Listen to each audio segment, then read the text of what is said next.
Imagine a morning when the sea suddenly vanishes, leaving a barren ocean floor, only for a 30-meter monstrous wall of water to strike minutes later at the speed of a jet airliner. The mega-earthquake of 365 AD literally uplifted an entire island by 9 meters, burying 250,000 people and hurling Roman warships on top of house roofs. This is the day of horror that collapsed the ancient world. Welcome to Earth Maelstrom. July 21st, 365 AD. The city of Alexandria, Egypt, the crown jewel of the Eastern Roman Empire, awakens to a beautiful sun-drenched morning. Merchants filled the bustling ports, and citizens lined the coast. But at exactly 5 a.m., a strange phenomenon occurred, causing the timeline of humanity to alter forever. The tide no longer followed its natural law. Instead, the entire ocean began to recede at a dizzying speed. Within moments, the Great Harbor, once home to hundreds of bustling merchant ships, was left barren and empty. Roman historian Ammianus Marcellinus, who survived the disaster, wrote in his journals, "The sea was driven back entirely, and its waters vanished into the invisible abyss. The hidden secrets of the deep were exposed to the light of day." Facing this unprecedented sight, thousands of citizens, instead of fearing, were driven by curiosity and greed. They frantically ran onto the exposed seabed, laughing and cheering as they collected stranded fish and looted ancient shipwrecks. The crowd mistakenly believed it was a miracle, a gift from the gods sent to them on a hot summer morning. But they had no idea that the ocean had not vanished. The planet was merely pulling back its fist, preparing to deliver a death blow to the Roman civilization. From the distant horizon, a low, rumbling sound began to echo. The roar tore through the peaceful air, signaling the arrival of an invisible monster born from the underground hell. To understand the source of that destructive roar, we must travel hundreds of miles northwest to the center of the Mediterranean, the island of Crete. Underneath this beautiful mountainous island lies a geological battlefield. Here, the African tectonic plate is constantly pushing beneath the Aegean Sea plate. It is a subduction zone capable of generating unimaginable violence. For centuries, the fault line was locked, building up tension, absorbing the tectonic strain of a moving continent. On the morning of July 21st, 365 AD, the breaking point was reached. The fault ruptured completely. Modern geologists estimate this earthquake was a staggering magnitude, 8.5 to 9.0 on the Richter scale. It was the most powerful earthquake the Mediterranean had experienced in thousands of years. On Crete, the destruction is instantaneous. In a flash, entire Roman cities are leveled. Great temples dedicated to the gods collapse into dust, crushing tens of thousands in their sleep. The ground rolls like the waves of the ocean, throwing people into the air. But what happened next on Crete sounds like science fiction. The sheer force of the earthquake was so immense that it literally uplifted the entire island of Crete. The western coast of the island was thrust upward by up to 9 meters in a matter of seconds. Coral reefs that had been underwater for millennia were suddenly baking in the hot morning sun. Today, visitors to Crete can still see the ancient shoreline, permanently frozen high above the sea levels. This massive, violent displacement of the seafloor acted like a giant piston, pushing billions of tons of seawater upward. The mega-tsunami was born, Out in the deep ocean, a tsunami is initially nearly invisible.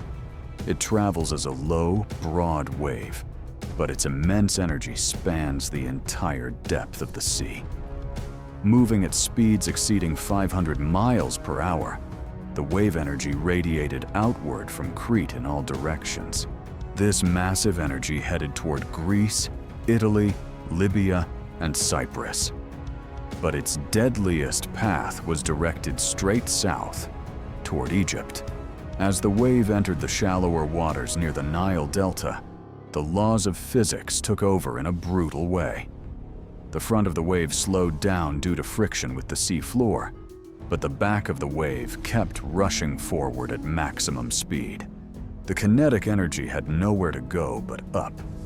To conserve mass, the ocean began to stack upon itself, creating massive pressure pushing back toward the land.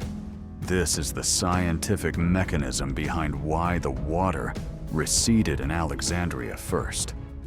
The massive wave was vacuuming the coastal water into its terrifying belly to store its power. Back on the harbor of Alexandria, the initial excitement turns into sudden, absolute dread.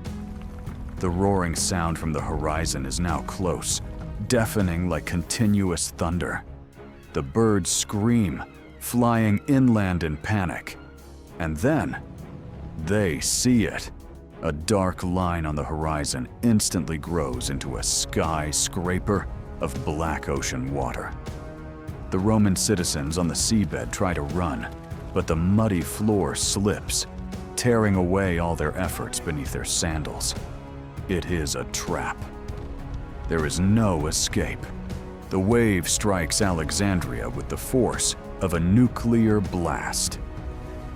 The legendary lighthouse, the Pharos of Alexandria, one of the 7 wonders of the ancient world, withstands the shock thanks to its solid stone structure. But the bustling city below is completely helpless. That massive volume of water poured ashore and began to remodel the entire city. The tsunami easily bypassed the strongest defensive walls, tearing through the grid-like streets built by Alexander the Great. Sturdy stone villas of the nobility are crushed like eggshells. Thousands of people are drowned inside their own homes, trapped by the water that rose to the ceilings in seconds.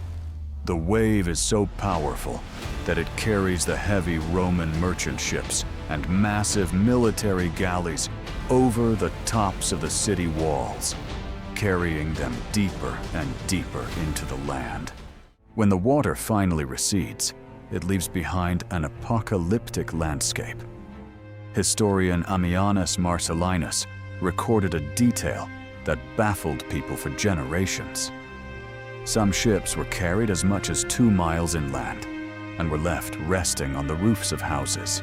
Imagine the sheer horror of walking through the ruins of your town and seeing a 100-foot military warship sitting on top of your collapsed home. In Alexandria alone, over 50,000 people lost their lives in a single morning. Across the Mediterranean, from the coasts of Libya to the islands of Greece, the death toll is estimated to have exceeded 250,000. The economic and political impact was a catastrophe. The Eastern Roman Empire was already struggling with barbarian invasions and religious conflict. The 365 AD disaster paralyzed trade, destroyed critical farmland with salt water, and decimated the tax base. It was a catalyst that accelerated the fall of the ancient world. For centuries, the story of the Day of Horror was treated as an exaggeration, a myth from a superstitious ancient world. But in the 21st century, modern science proved it was all terrifyingly real. Geologists conducting deep-sea drilling around Crete discovered a massive, single-fault rupture that perfectly matched the timeline of 365 AD.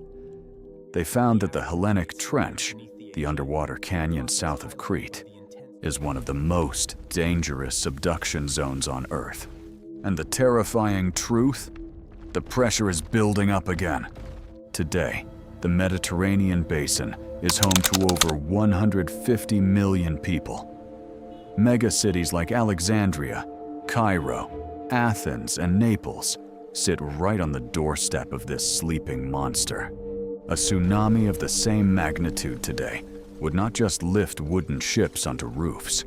It would completely wipe modern coastal infrastructure, holiday resorts, and millions of lives off the map in minutes. History is not just a record of the past. It is a blueprint of our future. The Earth has broken before, and it will break again. If you want to continue decoding the most terrifying mysteries of our planet, don't forget to like, share, and subscribe to Earth Maelstrom. Could modern technology save us from the next ancient apocalypse? Leave your thoughts in the comments below. Stay curious and stay safe.